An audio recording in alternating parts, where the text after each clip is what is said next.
is the biggest employee relations challenge manufacturers are facing at the moment? I think going into 2012 and the back end of this year, pay is going to be the main issue. If you look at where inflation is, the unions are looking for really substantial pay rises to match inflation.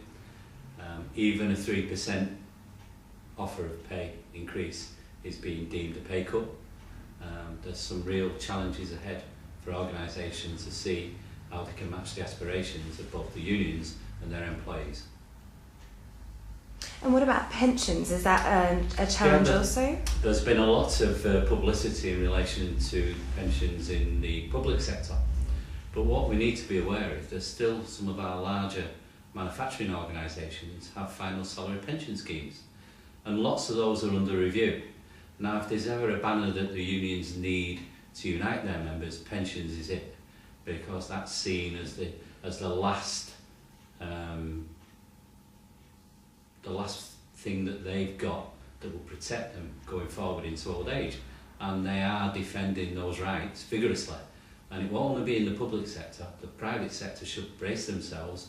If they are looking to change pension schemes, then be aware that the unions will not take that lying down. Is there a growing trend for militant action, or is this how the media are portraying things? During the course of 2011, we've seen a significant increase in industrial action, and that's in matters relating to pay, but changes to terms and conditions has been high on the agenda. And I think that with the current economic climate we have, then we may well see going into 2012 where organisations need to reduce costs, are starting to look again at things like short-term working arrangements to ward off redundancies. Then I think the unions this time, in 2008, they were more than compliant. They were prepared to enter into deals where their members had either pay cuts or short-time working.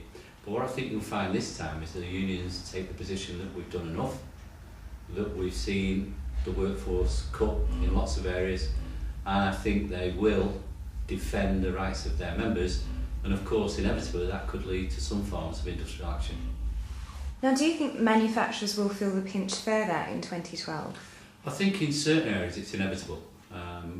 Our information that we're getting at the moment is that order books are starting to shrink, and once that happens, then obviously the first areas that companies look at is the biggest overhead, which is people.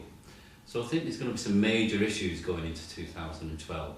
Certain areas are still busy and still recruiting, but we're starting to see things like freezes on recruitment, organisations again looking at some of the benefits that they provide, some of the terms and conditions of employment. So I think first quarter there will be significant challenges for all of our manufacturing companies, but some more so than others.